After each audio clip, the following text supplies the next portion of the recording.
Welcome everybody to this week's scary and exciting episode. Ooh. Yes, we have been going a year. It is pretty much Halloween. Well, it's Halloween tomorrow. We have a Halloween special out tomorrow, so I hope you all come back for that and download it and watch it on YouTube and all that sort of good stuff. But today, I have got... well, I was going to say a really scary episode for you. It's not really particularly scary. I was going to... I was going to cover Dracula. Yeah. But I thought, well, Dracula is a fictitious... It's a novel. Mm-hmm. So I thought what I'd do is Bram Stoker and the origins of Dracula. What inspired Dracula. Okay. But before that... I've still got to actually do Dracula because you told me earlier you don't know anything about Dracula. Yeah, apart from what Hotel Transylvania you said you've seen. Yeah. So great film. Great film. Yeah.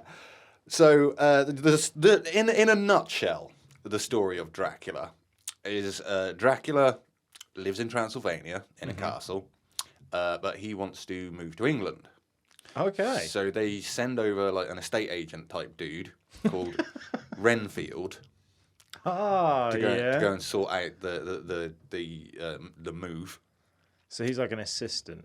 Yeah, sort of like a sales type clerk or something like that. While he's over in Transylvania visiting Dracula, getting the ball rolling, he becomes under Dracula's spell.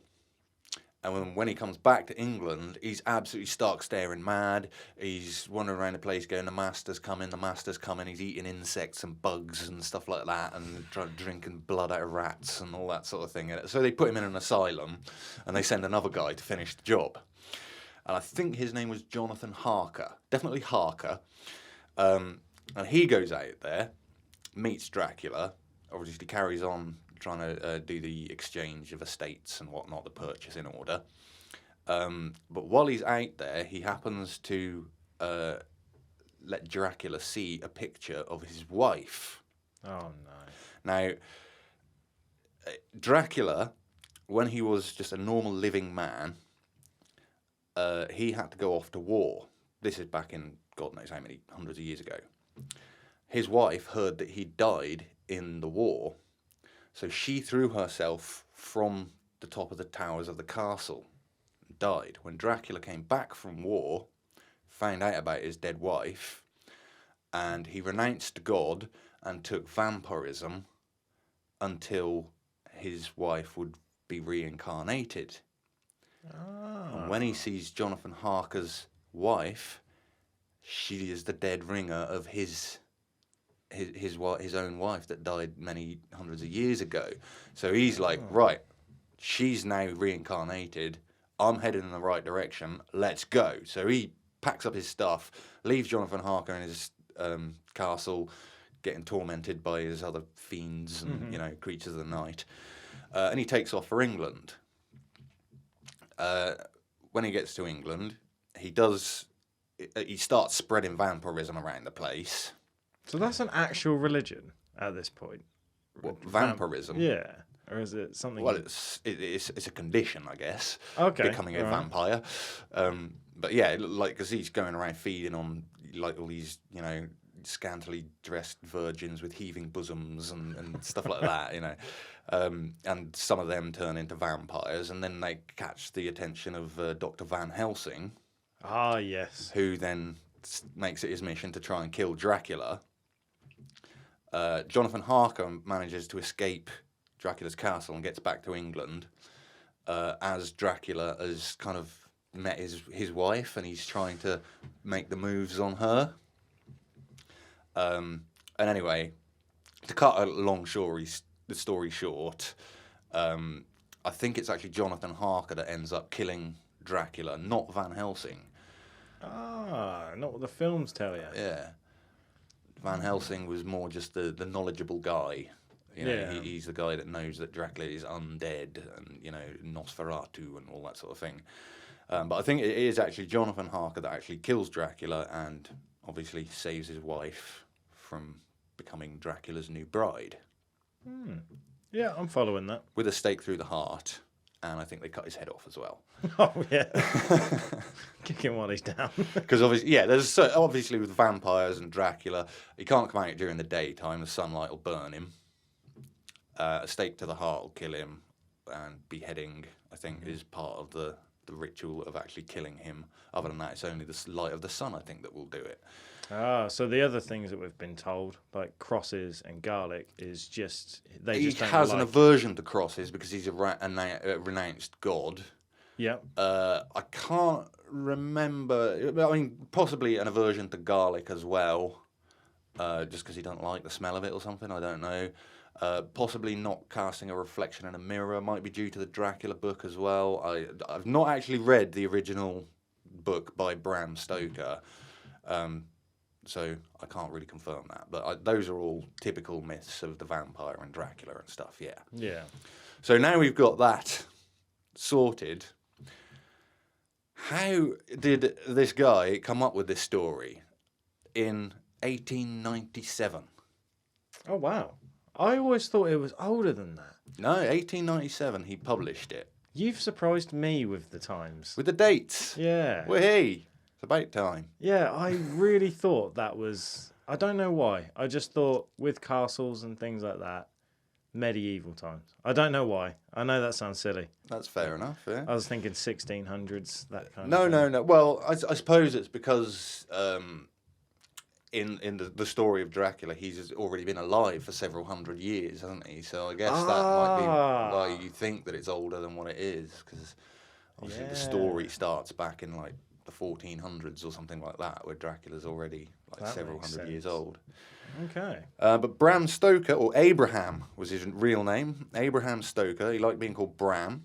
He was born in 1847, died in 1912. He was born in Dublin, and yeah, he was originally like some kind of clerk, I think, a civil servant, and then he started doing like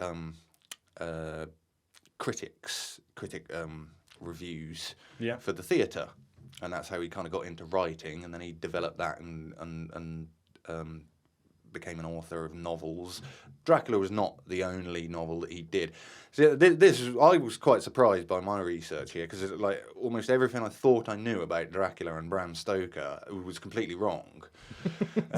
Right. I thought Bram Stoker wrote Dracula as kind of a young boy, and with massive imagination and all this sort of thing. No, it turns out it was nearly at the end of his life. And he was actually like the director of a theatre at one point, because he was best friends with Sir Henry Irving, who was the most famous actor in England at the time. Okay. And this is like early... Did you say 1912? This would have been Victorian times, 1800s. Oh, Yeah, wow. The late 1800s. Yeah, because he was the personal assistant for Henry Irving. So he did a lot of work with Henry Irving. He even went on tour with Henry Irving all around Europe, although he never actually visited Eastern Europe or Transylvania, where Dracula's castle was set. So he kind of took a few liberties there. And he even toured America, and he actually went to the White House twice, 2 different occasions, and met 2 different presidents. That's nuts to me. He was rolling in high circles, man. Because that would have taken weeks on a boat to get to Oh, yeah. America. Man, time... I can't wrap my head around certain events and time frames. It just doesn't make sense to me. Yeah, it would have been old. Because the way you're saying, like, he toured Europe and he toured America makes it sound like he's John Bon Jovi or something. Oh well, no, it would have been Henry Irving, the actor, that would have been doing the touring, because he was his personal assistant. That's why he got to go, and he got to meet all these people, and he did rub shoulders with some well-known people. Oscar Wilde is another one. Yeah. He had a love triangle with Oscar Wilde, and the woman he ended up marrying, Florence, who became Florence Stoker, she was actually, I think, betrothed to Oscar Wilde to start with. Bram Stoker nicked her off him, and then obviously a few years later, Oscar Wilde got accused of homosexuality, and that actually went to the High Court, the Crown Court, and was like a massive deal back in those days. To be caught for homosexuality, yeah, and that's sort of one of the reasons why Oscar Wilde is so famous today. Wow. Well, I'm learning all sorts. Oh, Today. yeah. I mean, but this guy, Bram Stoker, obviously, he had the idea for this horror story. He wanted to make the best horror story of all time. And while he was on his travels, he met a Hungarian writer and traveller named Armin van Buury, who it's alleged that Armin van Buury told Bram Stoker lots of like dark tales about the Carpathian Mountains and Transylvania and all this sort of thing. That's unconfirmed. Some people say it probably was, and some people say it didn't happen. But after he met Armin van Buury, he became very, very interested in these Eastern European tales of vampires. Vampires were thought to be a very real thing back then in the Victorian times. They were actually very scared of vampires, just general people were. They thought it was a real thing. There were many, many stories of them. So Dracula was not actually the original vampire story, which I always thought it was. That's what I was going to ask you. So I'm guessing vampires, the rumours and everything of vampires I've been around for like several hundred years, yeah. That's so interesting. So Dracula is a vampire. Yes. But he's considered now, whether you call it a folklore or a myth, he's kind of king He's the vampire. original, the OG vampire, yeah. Sort of all vampire stories take their basis from this. I mean, this might be the first vampire story that ever actually got written down and published. You know, the rest of them are all just word of mouth, you know, villagers telling tales of what happened to their mate, you know, a couple of villages over or whatever. Yeah. And that's what he spent several years studying these stories from Eastern Europe and just putting together the whole thing. Now, one of the things that I always heard about Dracula is that Bram Stoker had based the character of Dracula on a real person from history, Vlad III, or Vlad the Impaler, as he's well known. Sounds You've heard familiar. of that one? Yeah. Vlad the Impaler, Vlad Dracula as he's sometimes known, he was actually, he was a voivode, whatever that is, of Wallachia, which is, I guess, somewhere around sort of Romania, or used to be. I don't think it's a country anymore.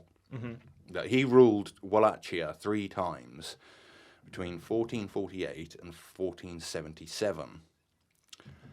There isn't actually any notes that Bram Stoker did make extensive notes about vampires and his character and all this sort of thing. Not once did he actually mention Vlad III in his notes. Okay. So is it almost like... Oh, hang on. I'm getting my years and dates mixed up. I was going to say it's the other way round, where Vlad was named after Dracula. Quite possibly. See, Vlad III's father was Vlad Tepish, and Vlad III's father was Vlad Dracula. Oh, that's a cool name. So that is why it's thought, or commonly thought, that Vlad Dracula was the inspiration for the character or the name of Dracula. But in actual fact, the closest we can come to it is in Bram Stoker's actual notes. He notes down that the word Drac in the old Wallachian language means the devil. And that's the character that he was trying to create, you know, the most devilish character that he could think of.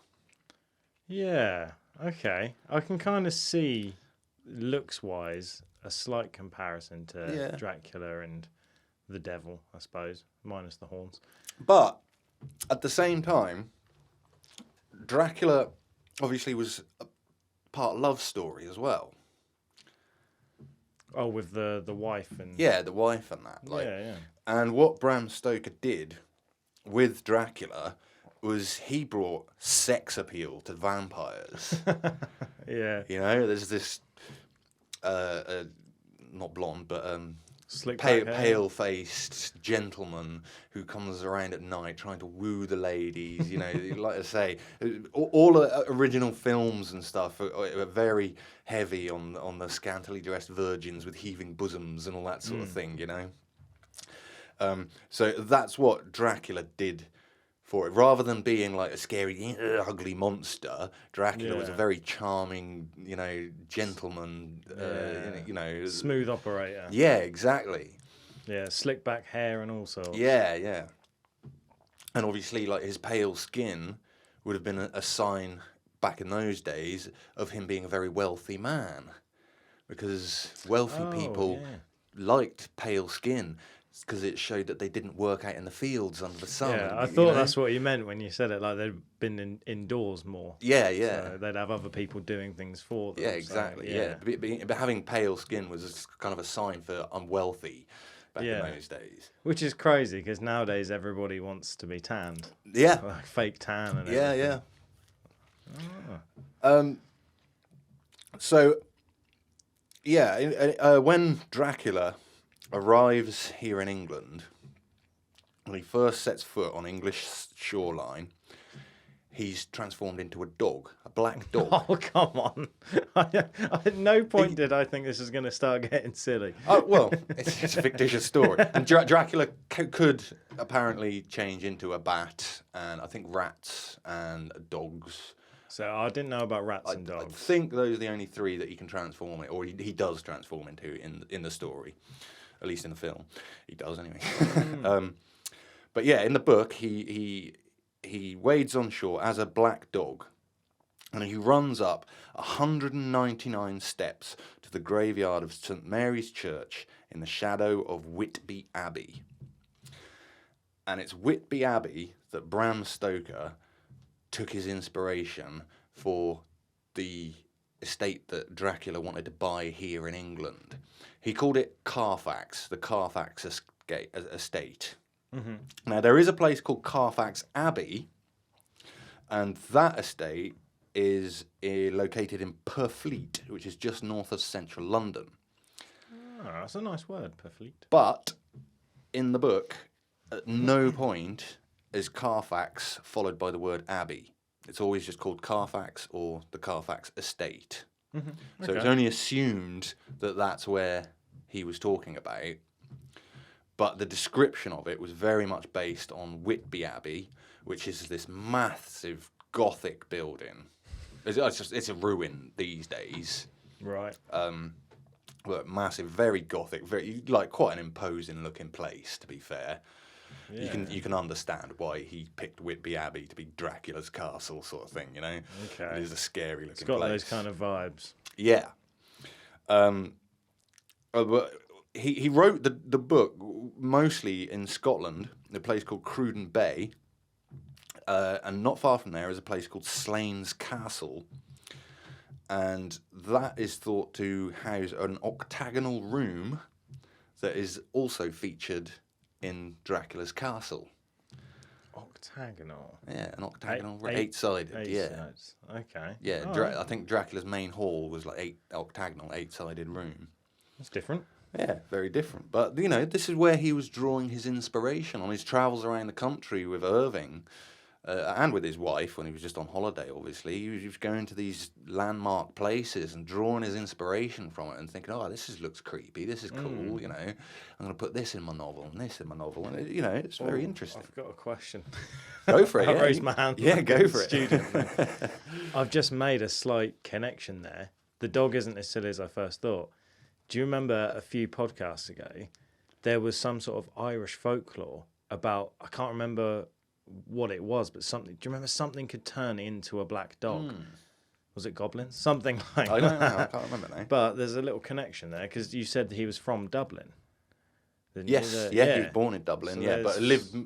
He was born and he educated in Ireland and then moved to England when he was probably around about 20 or his early 20s. Yeah. Okay. Yeah. So the book itself is what's called an epistolary novel, which it means it's written as a realistic collection of fictional diary entries, telegrams, letters, ship logs, newspaper clippings, rather than being, like a traditional story in first or third person, anything like that. This is more like, the way Well, we do it with films these days. Those sort of video camera point of view films. Of Blair Witch Project was one. Cloverfields. It's kind of to make it give it the extra realism. He just created these ship's logs and diary entries and stuff like that. So it doesn't necessarily tell a straight through story like a Dan Brown novel would.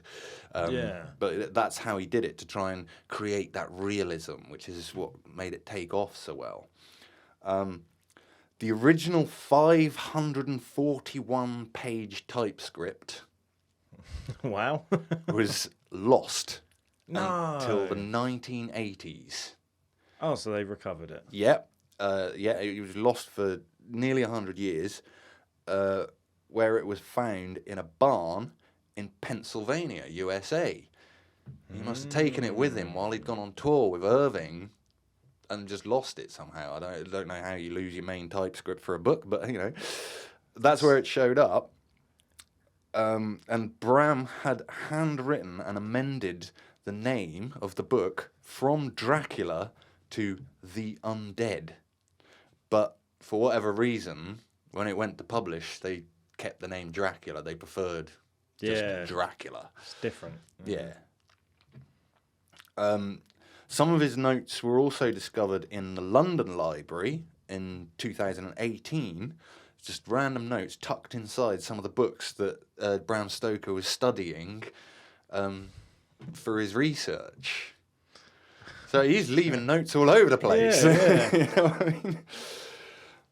He literally is. Just all over the place. But that is mostly it, really. The story of Dracula has obviously, it's such a famous one. It is the most famous sort of horror story ever, isn't it? Yeah, really? it's like a Halloween legend, isn't it? Like, you could easily do every Halloween. You could pick a legend, whether it's Dracula, Frankenstein, werewolves. He's in that category, isn't it? Probably the top. He's the top story. one, isn't he? Really, when you think like pick a horror character, Dracula, right there. He's probably been played by the most amount of actors. Probably more than Shakespeare. He's probably the most popular Halloween costume design ever. You ever been to a Halloween party where somebody wasn't Dracula? No. Yeah, true.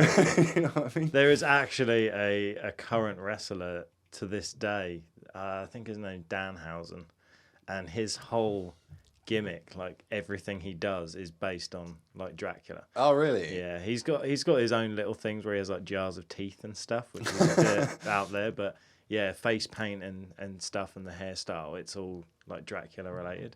Oh, fair play. It's still in pop culture and things these days. Yeah. Oh, definitely. Very popular, like you say, in parties and it's a cool character. My favourite Dracula was Christopher Lee. Yeah, but obviously it's biased, isn't it? We all know why I like Christopher Lee. So fair enough. Yeah. Star Wars.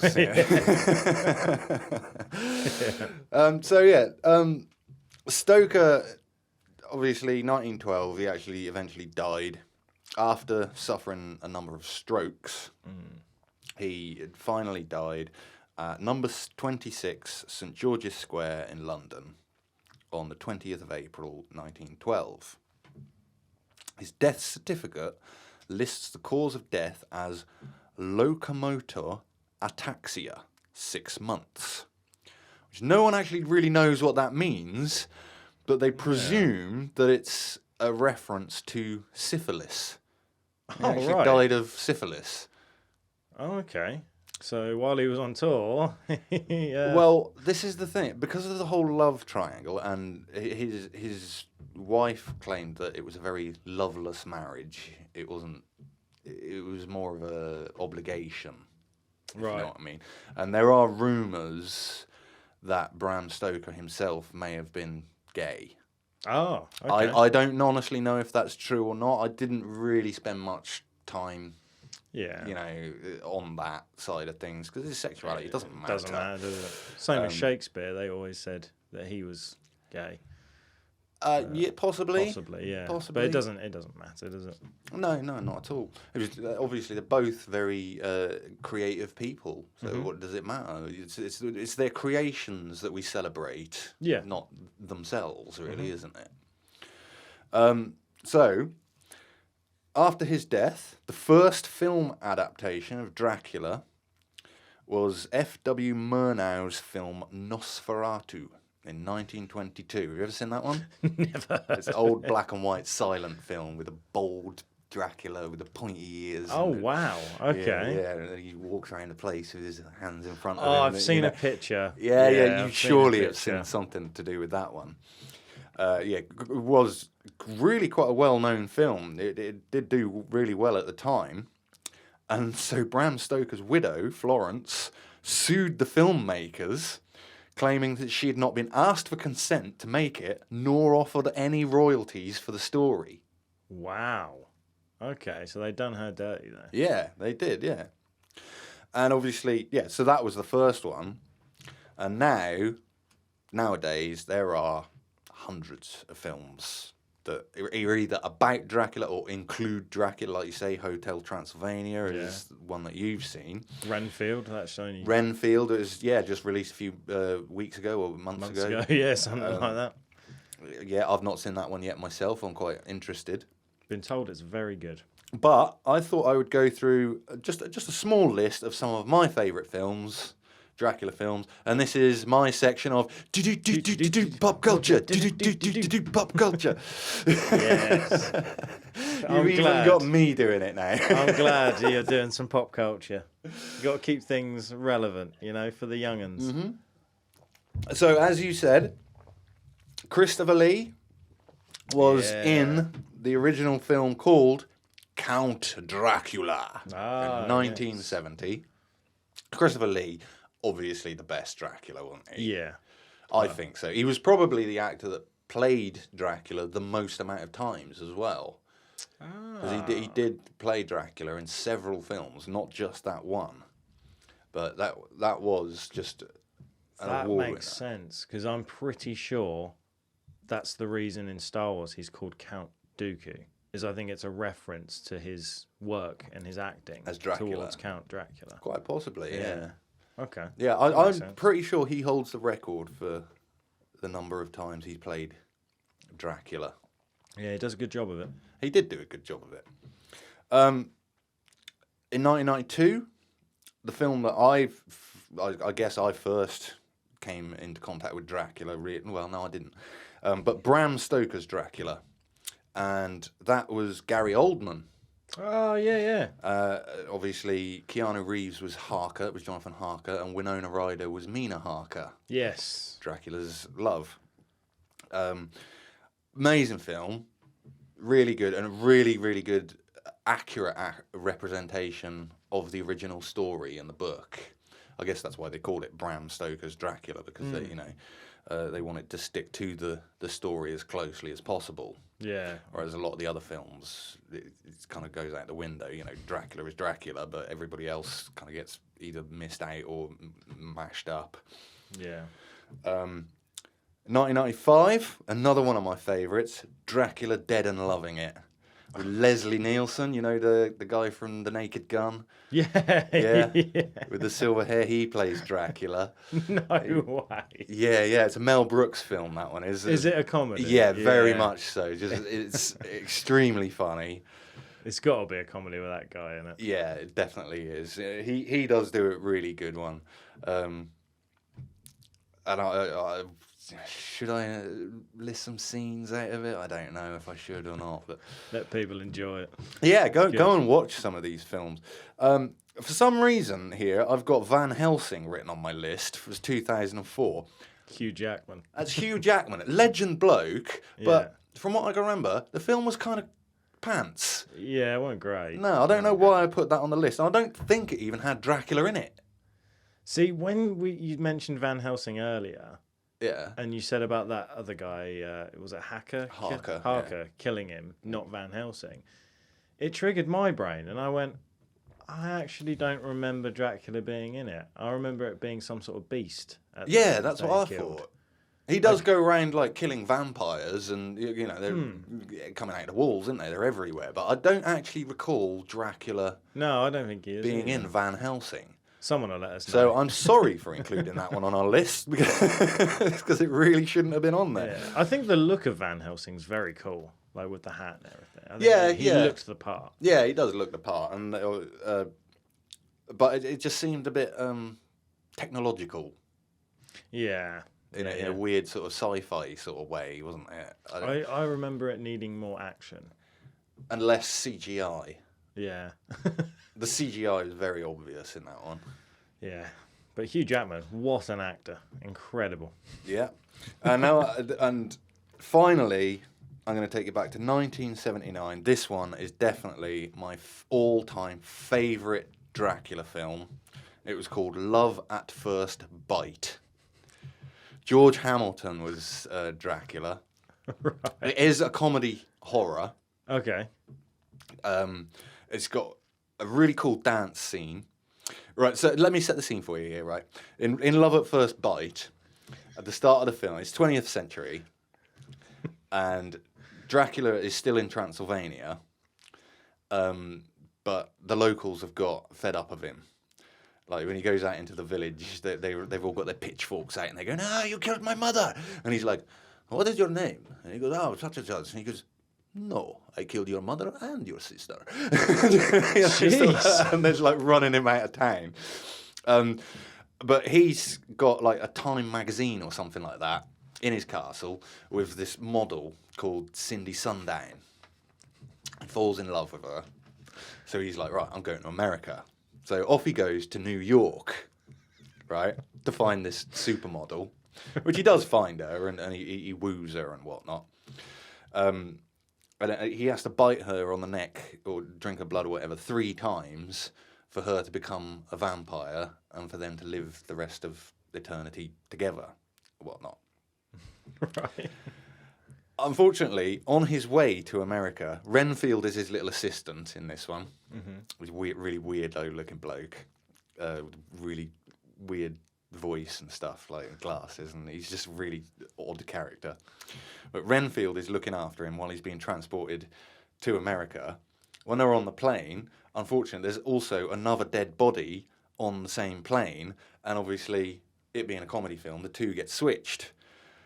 So when they get to the airport on the other side, Renfield takes this dead body back to a hotel, and he's waiting around for Dracula to get out for it to become nighttime. Whereas Dracula goes to a fucking funeral. Sorry, goes to a funeral, and it's like this black priest. It's like a Gothic style church, and this black minister's going, "Oh, once you was dead, you was dead. And there ain't no way, no how, you ain't never coming back when you dead." And then suddenly the coffin lid opens and up sits Dracula. He goes, "Good evening, I'm Count Dracula. I believe I have a reservation." And the whole church like, "Ah!" Oh, that sounds like an episode of Naked Gun. Brilliant film. Really, really good film. If you can find it online on Netflix or whatever, well, it won't be on Netflix, I doubt, but Love at First Bite, 1979. When he does this really cool dance scene as well, where he takes Cindy to Sundown to this old disco, and you know that old song, "I love the nightlife, that boogie on a disco." He's just dancing around in this disco with all the light up floor and everything, like, and absolute quality film. I can't recommend it enough. I can tell it's your favourite Dracula film. film. Definitely. You went full into that, and the others you just gave a brief description, pooed on Van Helsing a bit. And you're like, "This is my favourite film. There's this bit and there's this bit and yeah." So I could tell it must be a really good film. So if you're a fan of Dracula, definitely check that one out. Okay. There are hundreds of them on there. I looked through search engine to see how many Dracula films I could find. The list just went on. I couldn't count them all. There's hundreds of them. Yeah. But those are a couple of my favourites and one that shouldn't have been there. Hotel Transylvania as well. There's 3 of them. Yeah, no, that is a good one, actually. Yeah, it's not as good as Love at First Bite. It's just brilliant. But I mean, that's kind of it, really. That's my presentation on Dracula and Bram Stoker, Dracula's creator, and what inspired it and all that sort of thing. So. What a Halloween episode. Yeah. I like it. So, I'm not really sure how we're going to rate this on a paranormality scale, because Dracula is complete fiction. Yeah. Um, It's going to have to be how much we like it then. I guess it is, yeah. So how much do you like Dracula? I like it way more now with your impression of a minister and the dance scene and the singing and dancing. There's another good bit as well, actually, where he's out in New York. He's flying around as a bat. And he's trying to find something to eat, and he ends up drinking the blood of this drunken hobo. And then the next scene, he's walking back to the hotel going, I like New York and you, how about you? Absolutely plastered. It's great. It's a brilliant film. Well, I think you've sold it to me. You know what? I'm actually quite impressed by how in depth you actually went with Dracula as well. Yeah? Like, not even just the pop culture bit, all the other stuff before it. It's quite fascinating. I didn't even know he wanted to come over to England. And you said about not the love at first bite, looking at Harker's wife, him going to war and all of that. Yeah. I found that really interesting. Halloween special as well. Mate, it's got to be up there, hasn't it? I'm giving it a 9.1. Yeah? Yeah. Fair play. Yeah. I'll match it. 9.1. Yeah. I quite like that. Bram Stoker and Dracula. That was a good story. Thank I you. really like that. And if you like pirates singing and dancing and want to see more of it, let us know, because I really enjoyed it. That was amazing. Yeah. Anyway, if you like Dracula, let us know. If you got some other ideas of other iconic horror stars, yeah, let us know. You want to see more representations like this? We can do that. Yeah, I thought this was going to be a bit of a different one, a bit fun for Halloween. Yeah. And just write into us, comment and like on YouTube. Send us an email, paranormality.uk@gmail.com. Almost forgot what it was then. Come and find us on Discord. Please come and join our Discord. We'd love to have more people on Discord. And I hope that you enjoyed the live stream yesterday, if you managed to catch it. If not, the video on demand will be up on YouTube at some point. I might even record the audio and release that as a standalone audio podcast later on in the week, perhaps Thursday or Friday, so check back then. And we got the Halloween special tomorrow. I'm still not revealing what that is, but it is a special one.